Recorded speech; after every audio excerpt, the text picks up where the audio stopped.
3, 2, 1. All right. Okay, here we go. Got Hello and welcome to Anatomy of Marriage Radio. I'm your host, Melanie Studley. What's up, my friends? My name is Seth Studley. I'm a licensed marriage and family therapist. Welcome this morning. Today we are talking about healing from financial infidelity, but before we do that, we want to let you know that we do 4 things every single day. We do our prayer, we do our gratitude, and we do our intention with each other, and then we answer our question of the day. Conversation starters. Our conversation starters from our app. But before we dive in, I want to let you know that today's show is brought to you by Get Your Marriage On, the couple counseling, oh my gosh, I can never say it. Couples counseling app that's fast, fun, and never boring. Seth and I co-created this app. We are all over this app. We love it. We came up with the conversation starters, etc., etc. Go to getyourmarriageon.com to learn more about it and to download it. It's a good one. It is it's a good fun one. All right, we're going to pray. Yes. What's up, T? What's up, Aaron? Thank you, God, for your blessings. Thank you, Creator, for the sun this morning and the life that you have given us. God, I pray that you be with George Floyd's family in the loss and the unbelievable feelings that they are experiencing, God. I pray that you be with them, comfort them in the way that you know how. Thank you for our blessings. I pray that this podcast is helpful, that it is helpful to all those listening and also helpful to us. And thank you, God, for it being such a blessing. Amen. Amen. Okay. Yes? I'm thankful. So you're diving into gratitudes. I want to say he's doing Yes. his gratitude right now. Sorry. We encourage you to do these things together. Pray with your partner, do your gratitude. Yeah. I'm going to pause for a minute. When you asked me to pray for George Floyd and stuff this morning, it made my heart heavy a little bit, because I'm in communities all the time where there's like all kinds of oppression and just disparities and just terribleness, and it's a big deal, and I don't think people realize it all the time if they're not a minority or if they're not in that those communities, and it's a gaping chasm between the two things, and it's just ridiculous. So I'm in a totally weird zone of that too.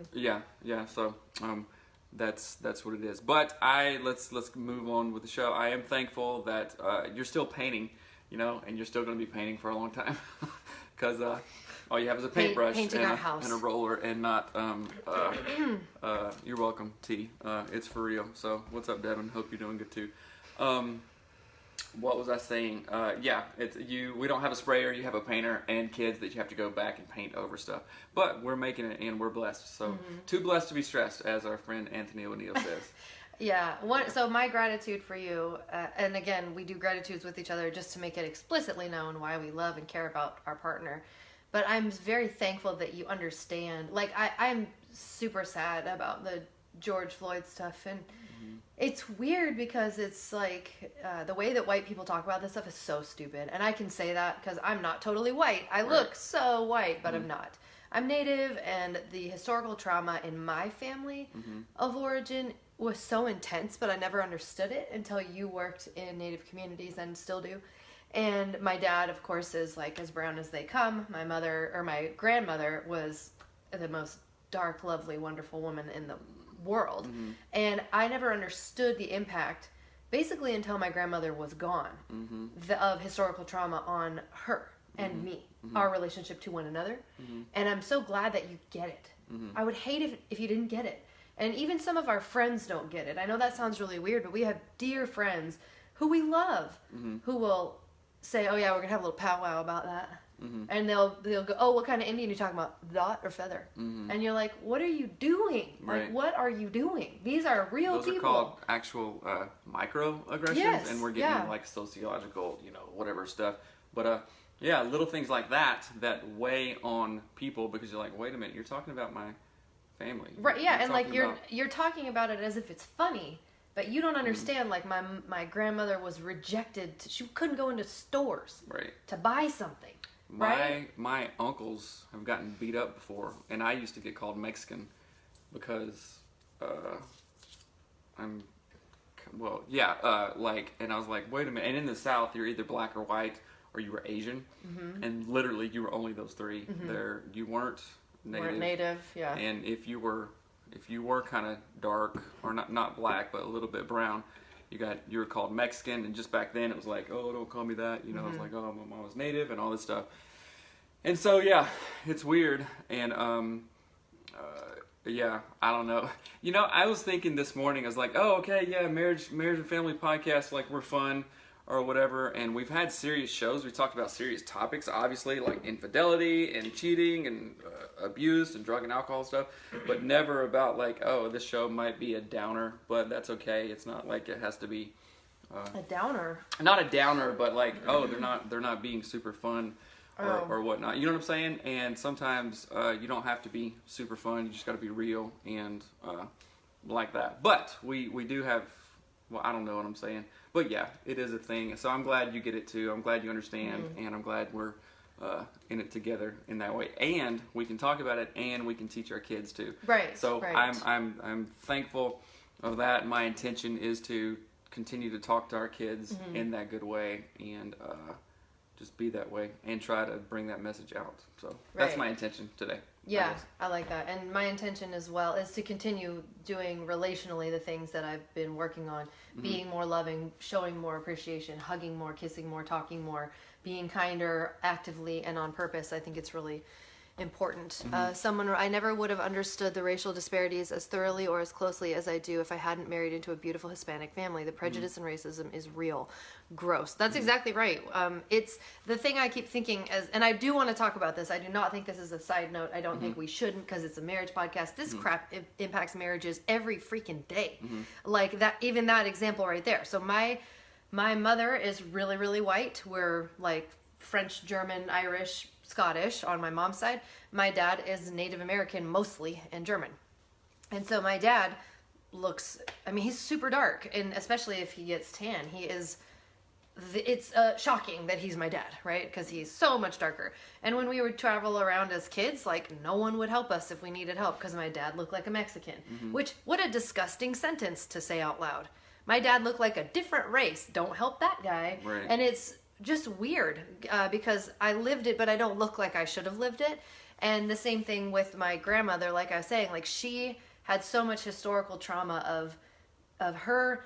The beauty of her culture was absolutely destroyed and annihilated and and vilified, and people are savages, and then it turns into a funny word, you're a savage. Our kids use that word, and it drives me insane. And no one can understand that my grandmother lacked the ability to connect with her grandchildren because of historical trauma. And it blows my mind that people who have not been around this have no concept of it. But how could you have a concept of it? And the thing I wanted to say is going to sound unrelated, but we were really fortunate to go to Morocco for our friend's wedding. Remember, we went to Morocco. And I remember. It was one of the most amazing things to go to a place where you are the absolute 100% cajillion, could not be more different minority. You're standing there, you're the only white one, right? You're like, wow, this scares me, because what if I don't do the right thing? What if I say the wrong thing and it's offensive? I don't know this culture. I don't know their traditions. I don't know if what I'm wearing is right. So you're immediately scrutinizing yourself and shrinking down because you are not the predominant culture. Right. You could do something that people would not enjoy and be offended at. That is what is happening to people of all different races in cities like where there are white cops that are not good people, if that makes any sense. And they're shrinking down, hiding themselves. There's a great is the wrong word, but Glenn Washington, the host of Spooked podcast, and what's the other show he does? Snap Judgment. He is African American, and he has a white wife. And he's like, I remember going to meet her for lunch, and they like completely thought he was like some weird wacko coming into the restaurant that they needed to get away. And he's like, my wife is at that table, right? So this impacts us on so many levels as humanity, as parents, as a married couple, and no one is talking about it in a productive and healthy way. And I think I just wish that people could experience what it felt like the feeling of being in Morocco and having and feeling that your own self-imposed discomfort. You mean you wish that non-minorities could feel that? Yes, I'm speaking to white people. I know that sounds weird, and I think it's important to have these conversations. I think it's important. It's not a side note. I do not want to brush past it. I do not think that is part of the problem. Majority. I don't know why I said non-minorities. Right. Majority, right. And I think that it's important that we be okay with being uncomfortable about this. We're not going to put our discomfort on someone else. Make the unfamiliar familiar. Right. And is what's interesting is that actually goes to this question, our question for today, about like discomfort and dealing with discomfort and why it's important to do those things, all of that stuff. So I don't know. I wanted to say my thoughts about it because I've had a very heavy heart this morning and had lots of thoughts. So. All right. Why don't you dive into the question and read that sucker? All right. So it says, how do I support my husband while he goes through his crisis? He is trying to figure out if he can forgive me and forgive himself for breaking his own standards. My husband is a police officer and firefighter, so he's super skilled at what he calls boxing. When something bad happens, he picks up the proverbial pieces and puts them in a box in his mind and shoves them away. 6 years ago, I did all the wrong things. I begged for attention and affection. When he didn't give it, I developed an emotional attachment to an old friend. When he found out, we talked about it, and he asked me to cut all communication. I did. He said he never wanted to speak of it again. A year later, he proposed. Over the last 5 years, I have repeatedly brought up his lack of affection and attention. It has caused repeated arguments because he felt there was no reason to ever discuss it again. I felt that it hadn't been resolved and that it needed to be addressed. The last major problem was a money issue. I had handled all finances in our home for 10 years. After asking him on several occasions to get involved, he wouldn't. I got lax about paying the bills on time. I let them go a day or two late, and this caused a great amount of late fees, but thankfully did not affect our credit. He said this was his last straw and pulled out the box out of his mind storage and started rummage through all the bad stuff. I asked him last night if there was anything I could do to help him through, and of course he replied no. I see him transitioning from hurt due to my betrayal to anger at me and now anger at himself. I'm very much aware of the emotional roller coaster he's on because I'm in a similar ride since he told me that divorce is on the table. It's like I'm in the front car and he's in the back car of a very, very long train. So, thank you for the question. Thank you for sending it in. And obviously there's a lot of stuff here, and I don't really think that the financial stuff was the big issue. So let's put this in a larger context, right? So a firefighter and police officer. Okay, you see a lot of stuff, right? You see crashes, you see murders, you see attacks, you see all kinds of stuff, and you probably see hurt and dead people often. So that is, of course, you can experience PTSD from that. And you can get a thing where, therapists do this, and it's called secondary trauma. Secondary trauma. Like if I hear stories of trauma all day, every day, of historical trauma, people telling me about their grandmas, and then living it yourself, and then being super close to it, you get secondary trauma, right? And sometimes you don't notice it, and it comes up, and like you box it away. You're like, okay, I'm closing that. I'm putting it over here, right? Can I say what secondary trauma is? Yeah. I think it's hard to.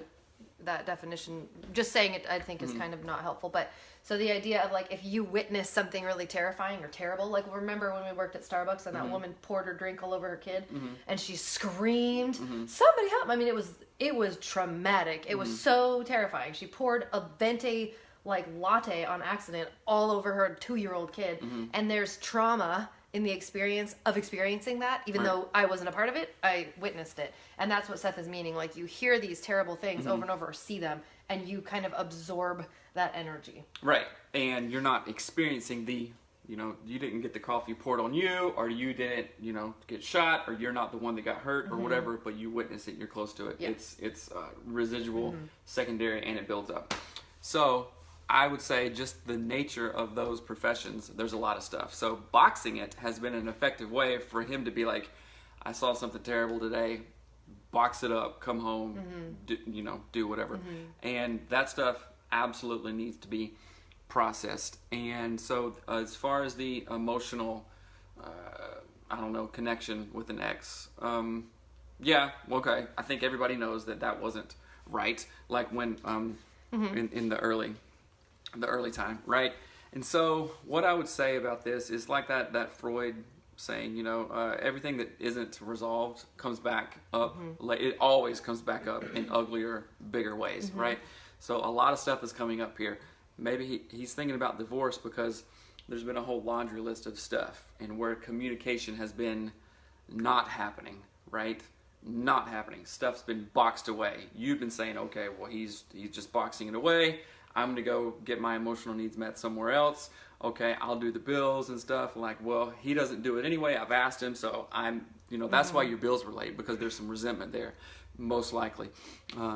Let's see. Well, can I say some of my thoughts on it? Yeah, go ahead. So one of the things that we titled this episode, Financial Infidelity. And one of the things that I thought about that, because it is healing from financial infidelity.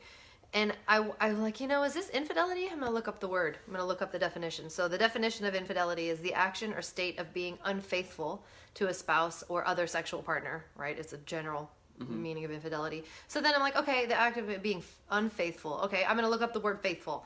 So faithful means loyal, constant, and steadfast. And when I look through your question and you say, I did all the wrong things, right? You were not loyal, you were not steadfast or whatever. There is a lot of clues in here that show me much more than what you're actually saying in the question, if that makes sense. So you say, I begged for attention and affection. When he didn't give it, I developed an emotional attachment to an old friend. That's called blame. I know you sent the question in because you're saying I did all the wrong things, but that I need you to see you're blaming him for why you reached outside of your marriage for this emotional attachment to an old friend. You also say, over the last 5 years, I have repeatedly brought up his lack of affection and attention. I don't even care what the rest of that sentence is, because all you're saying is, it's his fault, it's his fault, it's his fault. Attention, attention, affection. He boxes things away, and if he didn't, everything would be fine. I don't believe that that's true. I do want to state, Seth is a therapist and has secondary trauma and has to have, what is that called when other therapists have like a sabbatical from doing therapy to heal?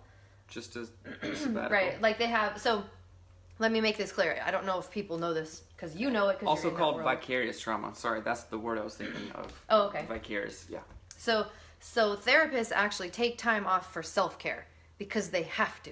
If they didn't, they would lose their minds and cry all day.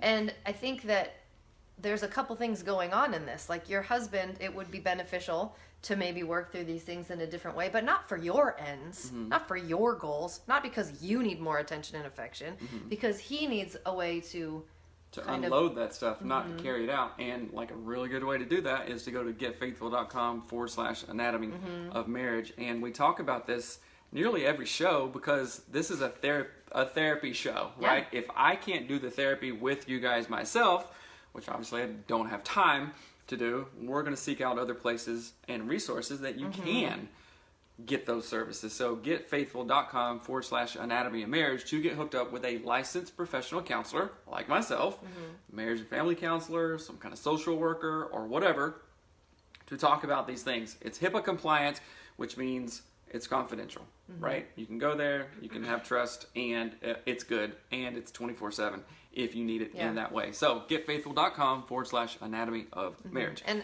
go ahead. I would say for this couple to go there if they're not seeing a counselor already, and especially for this guy, like, yo, dude, just go talk to somebody, okay? Unload all that crap that you've been stacking on for years and years and years through the good service that you do. You're a firefighter, you put out fires, and you're a police officer. Thank you for that. Be a good guy, right? And go unload this stuff on somebody who can take it as their job, right? Go do that, please. Yeah, but I want to say, wife, asker of this question, do not tell him to go to therapy. That's not your job, right? It's not your place. I know that sounds really weird, but it's not. You're not saying, go to therapy, husband, so I can get all the attention and affection I want. Right. I don't think that's right. Somebody asked, can I use my health insurance through the online counseling? Yes. In some cases, most teletherapy is covered by your insurer. So go check it out. So again, getfaithful.com/anatomy of marriage.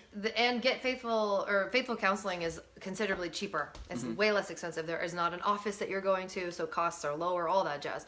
But the other thing I wanted to say is that in the very beginning, you state in this question, you want to help him through his crisis.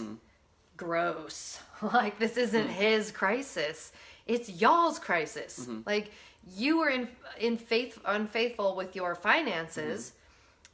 It's not his crisis. It's your together crisis. It's both of your crisis. So let's reframe, sorry to interrupt, let's reframe that to ours, right? It's not a I, me, mine, it's a we, Us? Yeah, we ours, us. Like Melanie's crazy spending habits isn't just her problem. I don't have crazy spending habits, by the way, but yes. Does she? No. No, you don't. Honestly, you don't. But if you did, guess what? The good habits that she has around money affects me, right? Just like if you had bad habits around it, it would affect me. So your crisis it's not your crisis, it's our thing. So, that one saying, all the boats rise with the same tide, right? And guess what? They all lower when the tide goes out too. So you're in it together, right? You are in it together. And something that I think is really important that I want to address that I think maybe you hadn't thought of is you say, I'm trying to get his attention. I'm trying to get his affection. Oops, the bills are late. Guess what you get? His attention. I'm going to guess that there is something you didn't even think of was going on when you said, I'm going to accidentally pay the bills late. And now look, my husband's talking to me. Right. And it just slipped your mind. And this is one of my absolute favorite things about psychology, about family of origin. One of the reasons I got into psychotherapy in the first place, to look deeply to the underlying meanings of all kinds of stuff. And I drive myself bonkers because I think everything means something, and this means something, and that, and it's gotten me in trouble a lot of times. But I do feel very strongly that I have some kind of like insight and gift to be like, whoa, wait a minute. And other therapists and psychologists would say this as well, and especially Marissa Peer would say this, like, oh, wait a minute. It's kind of like this. Okay, so say you have a little kid, right? And mom and dad are fighting. The kid is feeling this anxiety, 5, 6, 7, 8, 9 years old. Oh, guess what? Their anxiety that they're feeling from seeing their mom and dad fighting, is my world okay? This is who I get support from. Is this okay? Guess what it's going to look like? A stomach ache. I don't want to go to school. You're going to go to school, but I have a stomach ache. No, toughen up. That's their way of saying it. It's like in play therapy. Like play therapy with kids is absolutely amazing because you're getting to separate the manipulatives in non-directive play therapy into like what you're actually feeling, and a good play therapist is going to interpret that and figure it out and go, oh, okay, I see what's going on here. So a manifestation of you not feeling connected, not getting that attention to your husband subconsciously. Now you're going to say, well, no, I didn't choose that. But yes, we do, because I promise you wouldn't go, hey, you're not talking to me. Ooh, I know how I'm going to zap you, late bill. We don't think of it that way. It's not as overt as that, right? It is much more covert. Oh, okay. So in one of my favorite theories is it's called transactional analysis by an old guy named Dr. Eric Byrne. And he talks about positive strokes and negative strokes. We all want positive strokes. Hey, honey, how are you today? My attention, right? So if you just have to be yourself, and in a healthy relationship, I'm giving you positive strokes and I'm receiving positive strokes, right? A negative stroke would be you wanting that attention, not knowing how to get it, and then so you're doing something out of bounds. You're doing something that makes me go, what are you doing? Right. Well, and that's what I did for most of our marriage. Exactly. So any attention is better than no attention. Right. Negative attention, ugly attention, anger attention is better than zero attention. And oftentimes these things present that way. So I want you to take a deeper look, and it feels like Melanie's kind of busting your butt a little bit, but we want to admonish you, and admonish, is that a right word? I don't know. I don't even know. Encourage you and say, hey, let's look at it differently. Let's do this. Hang in there with us, and you can come out of it, if that makes sense. But you have to be real with what you're doing. And I mean that in the most transparent, loving, whatever kind of way, because I was doing the negative. Any attention is better than no attention. And you know how I know how to get attention? Oh, I complain about everything. And guess what? If I complain, Seth will talk to me. If I complain to him about him, he'll talk to me. If I can complain to him about, his car being dirty, he'll talk to me. But what if I don't know how to not complain and I want him to talk to me? What then? Nothing then. I just complain because it's all I know. We go to what we know. Right. And the one thing that I want to say, there are two things about this idea, and this is just to the husband's side of things. Again, I do not suggest that the wife suggests that the husband goes get therapy. I don't think that's going to fly. If you can go get therapy together, you can go to getfaithful.com/anatomy of marriage and get marital therapy together. But I don't think it's going to go over well if you say, go get therapy, right? But one of the things that when I read this question, the compartmentalizing box idea that your husband is doing is almost like being an emotional hoarder. You're not actually going through the things you do and don't need and kind of getting rid of them. You're just saying, I'll just put it in this giant container. I'll go to the shipping container store and get more containers and put them all in that container. And the hard part about that is if you've ever hoarded anything in real life, like you didn't go through your clothes and now you have 17 bajillion pairs of pants, and you got to think about which ones do I actually want. It's so much harder. And you go, well, why did I even buy these? It's harder to go back and separate everything. Like, well, I could use that, or no, I better know. Oh, I paid $50 for that. If that was on sale, to be ashamed to get rid of that. Right, and you're trying to think of the reasons. Why did I even keep that in the first place? Or why did I ever buy that? Or why didn't I give it away? Or why did I whatever? And it's when you're not processing in real time and kind of getting rid of, meaning when I say getting rid of, going to a therapist, having those self-care days, going and doing meditation and whatever. That stuff. Yeah, like journaling about it, crying about it, whatever that looks like, you're actually just keeping it. And you're keeping it compartmentalized in these boxes, but that's not a long-term, very healthy thing that you can do. So that was one of the thoughts that I have. Shoot, I can't remember what the other one was. Well, I think that the kind of summarizing this is, it's not his problem, it's y'all's problem, right? The late bills and stuff wasn't just your problem because we forgot to pay them.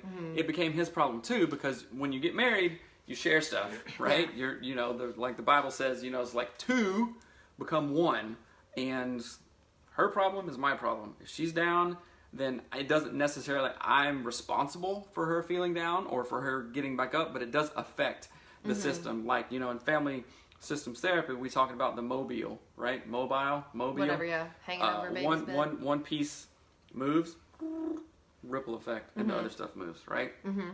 And that's how everything is, right? We are a system, and one affects the other, affects the other, affects the other, and in super large ways or super small ways. So when you work on those small things, then guess what? A small change is going to have a good and positive ripple effect when it gets over here too. So keep that in mind.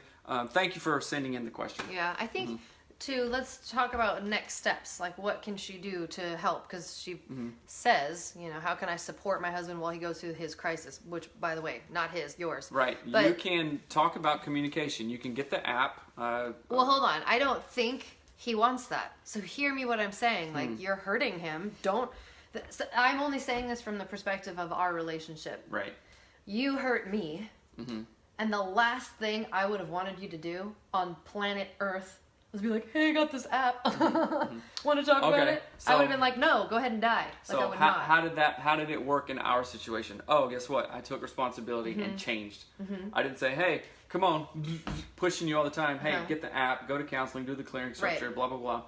I didn't say that stuff. I said, hey, okay, I'm taking responsibility for it. I'm going to support you by, setting prayer alarms or whatever. And if you don't pray, that's whatever, that's fine. But you can say, hey, every single day, I'm going to check in with my husband and say, hey, you know what? I know that we've lost trust. I know communication hasn't been good. I'm going to do everything that I can to improve that for myself. Yeah, and you wouldn't even state that. Right. So it is literally down to something as simple as your husband needs trustworthy behavior from you. Be trustworthy in every flippin' thing you do. I don't care if it's putting the toothpaste back in the countertop when you're whatever. I don't care if it's putting your shoes away, paying the bills on time, being kind. I do not care what you need to be faithful for or to or whatever. If you don't do it every single time, you're failing him and your marriage. I do not care. I don't have any sympathy for you in that arena. You need to be trustworthy. If you say you're going to pay the bills on time on the 15th or the 7th or the whatever, pay them every flippin' time. Right. Do not mess it up. Set alarms for yourself. I don't care if you miss the pay date. Don't feel sorry for yourself. You messed up. And guess what? Ed Milet talks about we build confidence in ourselves because when we break trust, let's face it, we damage the relationship and it makes us feel like crap. And you can internalize that. You can get depressed. You can be like, oh, you can really get down at yourself having a lot of negative self-talk. But the way to combat that is to shake some truth on it, that one intervention that we talk about, and then to build confidence in yourself, do the things you say you're going to do. Do the things that you tell yourself you're going to do. Like going back to the 75 hard. I said, you know what? I'm going to kick it for 75 days straight. And I did every single element for 75 days straight. And guess what? On halfway through, you're like, whoa, amazing. Yeah. I am awesome. Not because I'm just doing stuff. It's because you're actually rebuilding and strengthening with every single second. Literally, you are galvanizing that belief in yourself. Like, oh yeah, I do freaking do what I say I'm going to do. So take these little steps to build that confidence up in yourself. I hear you, but what happens when you do mess up again? We all make mistakes. Yes, you do. Okay, we have different views on this, apparently. So go ahead. No, go ahead. We do make mistakes, right? But come on, let's be honest. If you make a mistake, you're like, yeah, I kind of blew it there. Or I want to think of it in terms of food. Let's just think of it in terms of food. All right. I'm on the 75 hard. I'm on a diet where there are no cheat days. There's no alcohol. I can't eat sweets. I can't eat bread. Right? I have to work out twice a day, and I have to read 10 pages of a self-help book every single day. And drink a gallon of water. If I mess up one of those elements, and take a selfie. If I mess up one of those elements, I start over. So guess what I don't do? Mess up any of them. Why? Because it matters. All of it matters. How stupid would it be of me? Because there's no messing up here. So let me just clarify. If you have an intention of like, I'm going to vacuum my entire car. Oh, I missed a spot because it was behind and underneath the seat. Of course you missed that because you couldn't see it. It was no big deal, whatever. But if you're like, I'm going to fold all my laundry and you only fold half of it. I'm sorry, what? Right. Fold the rest. I don't care how you feel about it. So this just a fact that you said, well, we all mess up. Are you giving yourself permission to mess up? Right. Somebody says asking that almost is asking for permission to mess up. That's again. Exactly right. And so I agree with that, and this makes me think of like one of my there's a Nini, aka a little. Oh bunny. my gosh, it's the cutest little bunny. Keep on talking. Like Yoda says, and I'm not trying to downplay this because it's a Yoda quote, but there absolutely is no try. You either do it or you don't do it, right? Either I went to work for a full time or I did not go for the full time. Either I pay the bills on time, exactly they're supposed to be paid, or I do not. There is no try. Okay. Hey, I'll try to clean the things today. Okay, I'll try to do it. You will or you won't. And okay, so at the end of the day, literally, there's only one of two things that happened. Either it absolutely happened or it absolutely did not. The sun doesn't say, we don't assume that the sun is going to try to come up. Right. You understand what I'm saying? That's a good one, yeah. Oh, it's light or it's dark. Ooh, I don't know. The sun said he would try. The sun's a he, actually. The sun has a penis. Whoa. Right? Yeah. So there is no try. So I want to be sympathetic to this because she says time, opportunities, other priorities like kids. Yes, absolutely. But I was thinking of this yesterday, so I'm off. Now y'all don't get into a fight on this feed. I'll be so mad. No, at you guys everybody's cool. So all opinions matter. On 75 hard, we actually make the time for the things that we make the time for. There literally is. Oh well, I ran out of time. So go ahead. Okay, so in the 75 hard, when I committed to it, I had time to do everything because it was a priority, right? Because you made time to do everything. Because I made time. I didn't run out of time. I didn't have too much time. I had the exact amount of time. And there's this law that work takes the time. Work will always take the time allotted for it. Yes. So if I have a term paper due in 6 weeks, guess what? It'll take 6 weeks for me to do it, right? But if I have a term paper due in 6 hours, I'll do it in 6 hours. Yep. So time expands for the work allotted, if that makes sense. So I know. So this is a mindset. This is absolutely a mindset. Oh, I have kids. I have a job. I have a work. Like your dad, who is literally the CEO and boss of 3,000 people. We were talking. I was like, "Oh, Mike, I don't have time." This is a while back. He's like, "Seth, you have the same amount of time I do, right?" And I was like, "Zinger! You got me." Since we're the only ones who get in our way, we can do anything we want. Don't get in your way. Right. Absolutely. And basically, all we're doing is saying challenge that idea. Challenge the idea that I'm gonna mess up. Everyone messes up. We're just human. No, like, here's what I'm saying. Prioritize what you're going to mess up on then. So, and I'm saying this from exact experience. You know what I used to spend hours doing? Scrolling through Pinterest. How about you mess up that priority instead of mess up talking to your kids at night? Right? You have an option. You have time every minute, every hour, every day. You have a choice on what you spend your time doing and what you spend your time not doing, what you spend your time focusing on and what you spend your time ignoring. Okay, let me say one absolute... You told me to not cut you off. I know, I'm sorry. You've been cutting me off like But crazy. I have to say one absolute thing. This is about mindset. I remember with Dave Ramsey stuff. I remember with 75 Hard stuff. I remember with graduate school thinking, oh man, that would be nice to do that. Like, but there's all this time and this and this. So I absolutely want to be sympathetic. I am world's professional at feeling like she does. Yes. You understand what I'm saying? Yeah. And so until you have the mindset of like, this is the only priority, I will do this, and then I'm not talking about like, yeah, this comes before kids or whatever, 75 Hard comes before kids or whatever. I'm saying once you decide to do something and you commit to it, things fall into place with budget, with exercise, with mindset kind of thing. So I am probably way too sympathetic. Yeah, I know what you're saying. Yeah, kids, this is and that will not be a barrier. That will not be an excuse. That will not be a reason why you don't do things once you decide that you're not going to let that get in the way. Does that make sense? Somebody says, take I will try out of your vocabulary. Say I will. Saying I will writes a personal contract with yourself. Stop breaking your contracts with yourself. Exactly right. Right. And really, I love that comment. And I think it really boils down to almost a self-determination to do what you know is good and healthy. A perfect example is I'm reading a bunch of Marissa Peer stuff right now, like watching her YouTube videos and Instagram stuff. Check her out, Marisa Peer. I am absolutely obsessed with this woman. She's amazing, and I want to become a hypnotherapist because she is one. But so listening to her stuff, it is this whole idea of changing how you talk to yourself, right? Her whole idea is you tell yourself lies all the time that are really, really bad. Start telling yourself really good lies, and you'll sort of achieve the lies you tell yourself. And when I say lies, she's like, everyone messes up. We don't need to say that to ourselves. How about, I am amazing and I'm going to do this, right? Or I'm really good at dealing with conflict, even though you're not yet. Say, I'm really good at dealing with conflict. On my intentional bracelet right now, here's what it actually says that I wrote it with our kids. It says, I am stupendous at being calm. Do you guys think I'm stupendous at being calm?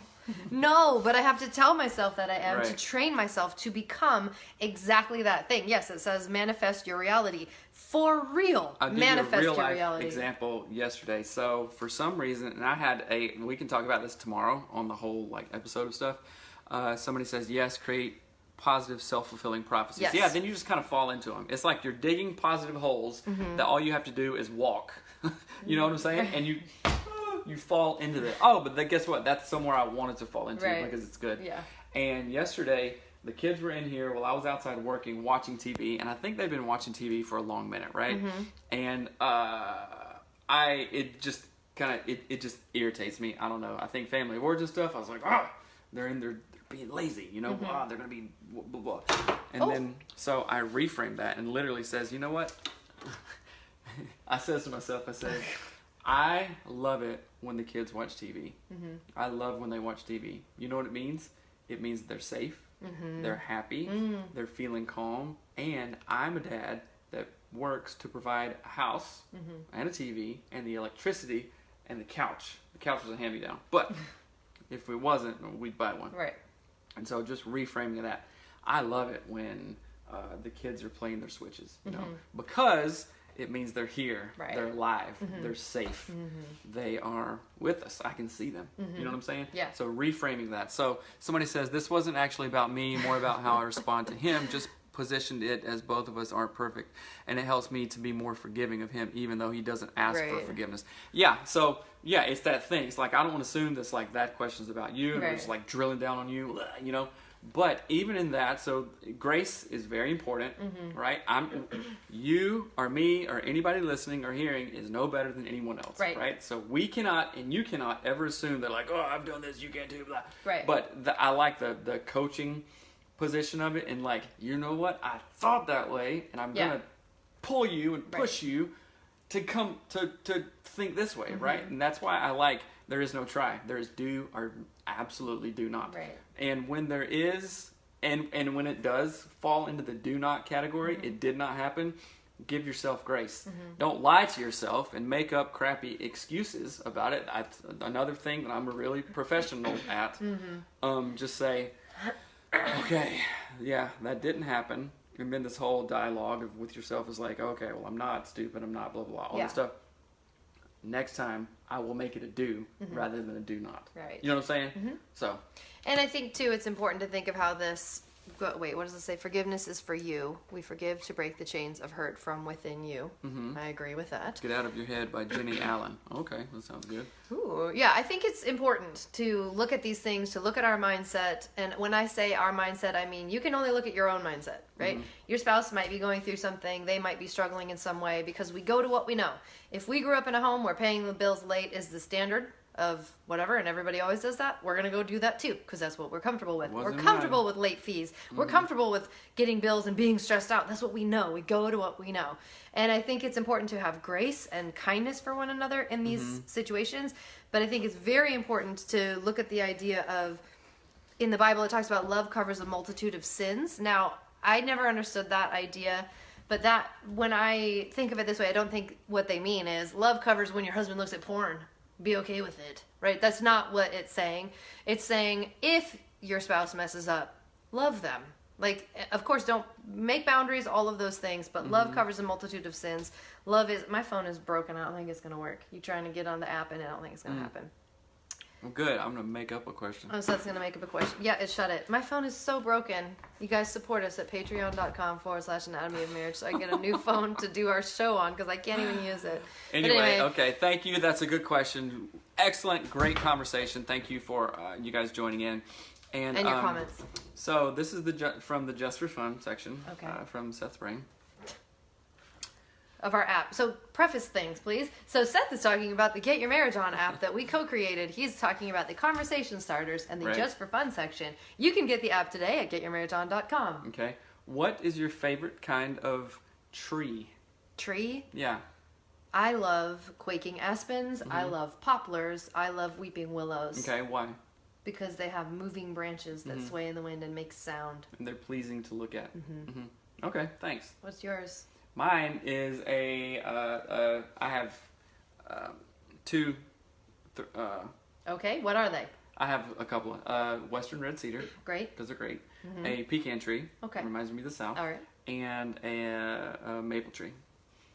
All Because you right. can climb them. Great. This is enthralling. All right. It's better when our phones work and we can use the actual questions from the Get Your Marriage On app. You guys, thank you for the conversation today. It was good. Think about what we talked about, racial disparities, what your place of privilege is, and how you can be an ally and open your mind in that way. So, thank you very much. And I do want to say, to the person who sent in the question about financial infidelity, I want to quote Dr. Dan Siegel, who says, honor our differences and promote our linkages. Oh my gosh, I even thought about this morning with the George Floyd thing. That was the comment or the thought that came into my head. Sorry, we're not wrapping up exactly yet. Honor our differences. For the love of God, honor our differences. I do not care what clothes you wear, what color your skin is, what school you went to, where you grew up. Honor it. I'm not saying it doesn't matter. When I say I don't care, I'm not saying it doesn't matter. I am saying honor it, right? I got to honor the fact that my grandmother grew up on a reservation. Honor it. Okay? Don't dismiss it. Don't laugh about it. Don't say, oh, I wish you hadn't. Honor it. Honor other people's story, their journey, where they're from, what they do, what they love, what they hate. Whatever, what they eat, honor all of it. Then promote linkages. Honor differences, promote linkages. Honor the ways that you are different. Honor them, honor them, honor them. Then promote, meaning do more of the things that connect you. Right. Right? So rather than focus on the things that do not connect. Right. And it applies to the ridiculously ridiculous racial situation in our world right now. Honor your differences and then promote where you are the same. It also applies to this question about marriage. Start honoring how your husband is a firefighter and he needs to do this thing. Honor that. It's a difference that you have. But then beyond, don't focus on it all the time. Don't be like, oh, you box things away and oh, I'm so mad and I need attention. honor that and then promote the ways that you can connect. That is why we'd made the conversation starters in the app. They promote connection. They promote linkages and talking about things and not focusing on what's wrong, what's bad, whatever, right? Put it in the racial spectrum. Like, if you're only focusing on how you're different, how you don't connect to each other, how you can't talk about things, how you don't relate, what do you think is going to happen? Right. What we focus on expands. We will only see our differences as larger and larger and larger and larger and harder to jump across and whatever. But what if instead we honored them and then focus our attention and our energy and our efforts and our minds on our linkages, the way we overlap, the things we have in common, the music we like, the songs that we like, the people we enjoy to follow, whatever, right? So it applies to everything in life. And I don't know. Somebody says, love the app, then says, thank you, and then somebody says, yes, Mel, preach. Yeah, I'm all fired up. She preaching. Okay, love you guys. Thank you for joining us. Keep it cool, and we will not try to have a show tomorrow. We will. We will. We will. Thank you for joining us. All right. Have a lovely day. All right, bye. Bye.